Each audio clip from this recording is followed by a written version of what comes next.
Hello guys. हम लोग start करते हैं डिजास्टर वनरेबिलिटी के साथ। उससे पहले मैं आप लोगों से बस एक बात पूछना चाहता हूँ कि आप लोग खुद से रियलाइज करना है इस चीज़ को। मान लो जैसे दो लोग हैं, एक है जेकब, है ना। और ये जेकब है ना, पढ़ाई कर रहा है बैठ के अपना लाइब्रेरी में यूपीएससी की। इसको अभी मेंस लिखना है और आराम से सुबह जाता है लाइब्रेरी लाइब्रेरी जाके पढ़ाई कर रहा है। एक अपने इधर रोहन भाई हैं। रोहन भाई क्या कर रहे हैं, उत्तराखंड में फोटोग्राफी करने गए हुए हैं और वहां पे क्लाउड बर्स्ट के बहुत ज़्यादा चांसेस हैं, या फिर लैंडस्लाइड के बहुत ज़्यादा चांसेस हैं, या फिर फ्लैश फ्लड के बहुत ज़्यादा चांसेस हैं। तो आप लोग मुझे सोच के बताओ कि कौन सा ज़्यादा वनरेबल है। ऑब्वियस सी बात है, रोहन ज़्यादा वनरेबल है। क्यों? क्योंकि ये हजार्ड की विसिनिटी में, यहाँ पे नेचुरल कैलेमिटी आने के बहुत ज़्यादा चांसेस हैं। तो इसका एक्सपोजर एक्चुअल में ज़्यादा है उधर।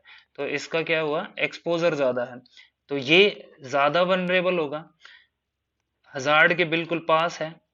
तो सबसे ज्यादा जो रिस्क होगा वो किसको होगा, रोहन को होगा। रिस्क किसको ज्यादा होगा, रोहन को होगा।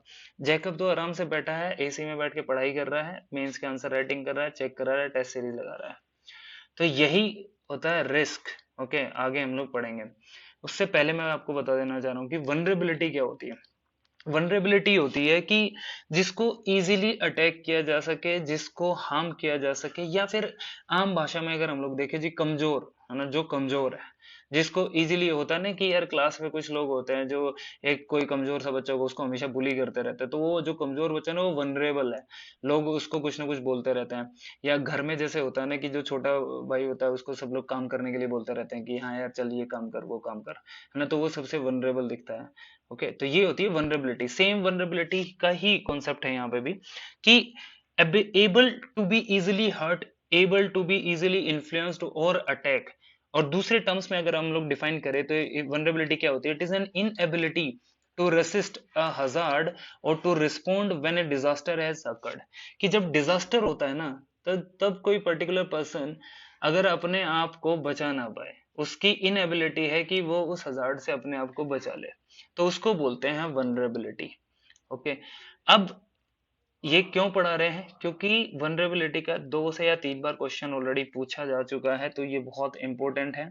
और इसमें आप सिंपल क्या कर सकते हो, आप सिंपल जब अपना आंसर लिखोगे तो आप इसकी डेफिनेशन से अपना आंसर स्टार्ट करना। अब क्वेश्चन में आप या तो डेफिनेशन से स्टार्ट कर सकते हो, या फिर इंडिया की वनरेबिलिटी बता सकते हो कि इंडिया कितना ज्यादा वनरेबल है नेचुरल हजार्ड्स को लेके। तो उसके लिए आपके पास कुछ फैक्ट्स होने चाहिए, तो मैं आप लोगों को अभी यहाँ फैक्ट्स बता रहा हूँ जिस जो कि आपको हेल्प करेंगे आपका इंट्रोडक्शन लिखने में और कंक्लूजन लिखने में।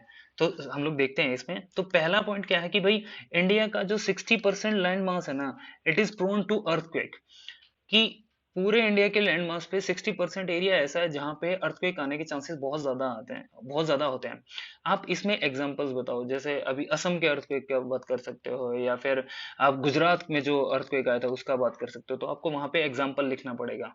ओके, फिर आता है कि फ्लड्स। फ्लड्स तो आप अभी इन दिनों में जो न्यूज, अगर न्यूज़पेपर पढ़ रहे हो तो आप लोग देख रहे होगे कि असम का और नॉर्थ ईस्ट का जिक्र तो रोज ही हो जा रहा है। तो जो इंडिया का 12% लैंड मास है, it is prone to floods. तो यहाँ पे आप असम का एग्जांपल दो।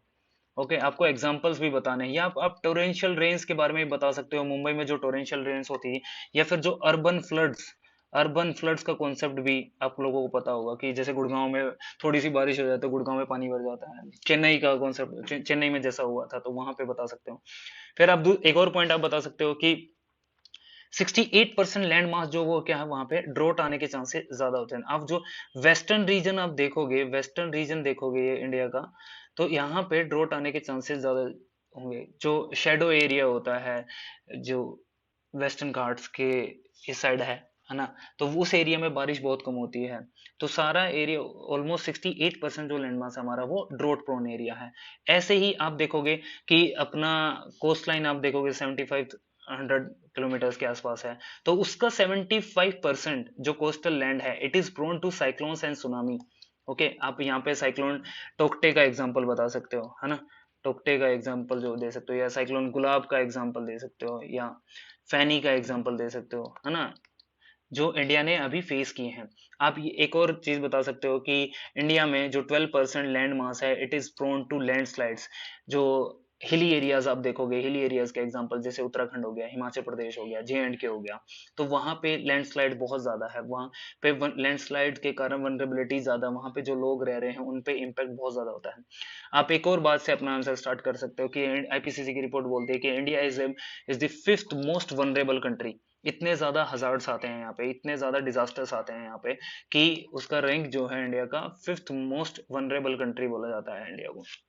तो इन सारे पॉइंट से आप क्या कर सकते हो, अपने आंसर को स्टार्ट कर सकते हो। ठीक है, तो आप इंट्रो में क्या कर सकते हो, आप डेफिनेशन से स्टार्ट कर सकते हो, या फिर आपके पास ये फैक्ट्स जो मैंने बताई, ये सिर्फ इसीलिए बता रहा हूँ कि ताकि आप अपने आंसर को इम्प्रूव कर सको, या फिर आप अपना किसी डेटा के साथ या किसी की रिपोर्ट आई हो, जैसे आईपीसीसी की रिपोर्ट आई थी, है ना, तो उसके बारे में आप बता सकते हो। फिर आप एक और चीज से अपने आंसर को एनरिच कर सकते हो, जैसे आप ये इक्वेशन लिख सकते हो कि risk equals to hazard into vulnerability into exposure. देखा था ना कि रोहन जो है वो एक्सपोजर बाहर गया घूमने तो एक्सपोजर ज्यादा था उसको, वो उत्तराखंड में घूमने गया था, तो वहां पे लैंडस्लाइड हो रहा है, क्लाउड बर्स्ट हो रहा है, तो उसकी वनरेबिलिटी बढ़ जाती है, और वो हजार्ड्स के बिल्कुल पास है। तो सबसे ज्यादा रिस्क किसको हो गया, सबसे ज्यादा रिस्क किसको हो गया, रोहन को हो जाता है ना, क्योंकि जो अपने जैकब भाई थे वो तो क्या कर रहे थे, बैठ के पढ़ रहे थे, तो उनको बिल्कुल रिस्क था नहीं। तो हजार्ड कैसा हो सकता है, नेचुरल भी हो सकता है, एंथ्रोपोजेनिक भी हो सकता है, सोशल नेचुरल भी हो सकता है। हजार्ड बेसिकली क्या होता है, जिसके कारण मतलब जो danger, it is a source of danger और रिस्क, उसको हजार्ड बोलते हैं। A source of danger, a source of danger. Okay, तो ये चीज आप बता सकते हो। फिर आप बता सकते हो कि vulnerability is one of the defining components of disaster risk. वही चीजें हैं जो हम लोगों ने ऊपर पढ़ी हैं, ये सारे पॉइंट्स आप लिख सकते हो।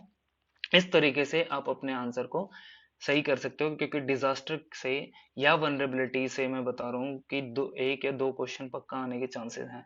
मतलब एक क्वेश्चन आने के चांस, क्योंकि ये क्वेश्चन बार बार रिपीट हो रहा है, पिछली बार भी आया था, उससे पहले भी आया था, तो ये इंपॉर्टेंट बन जाता है, इसलिए इसको आप इसकी डेफिनेशन से इसको स्टार्ट कर सकते हो, और ये पॉइंट सारे आप नोट कर लेना, ये आपके आंसर्स को एनरिच करने में हेल्प करेंगे। Thank you very much.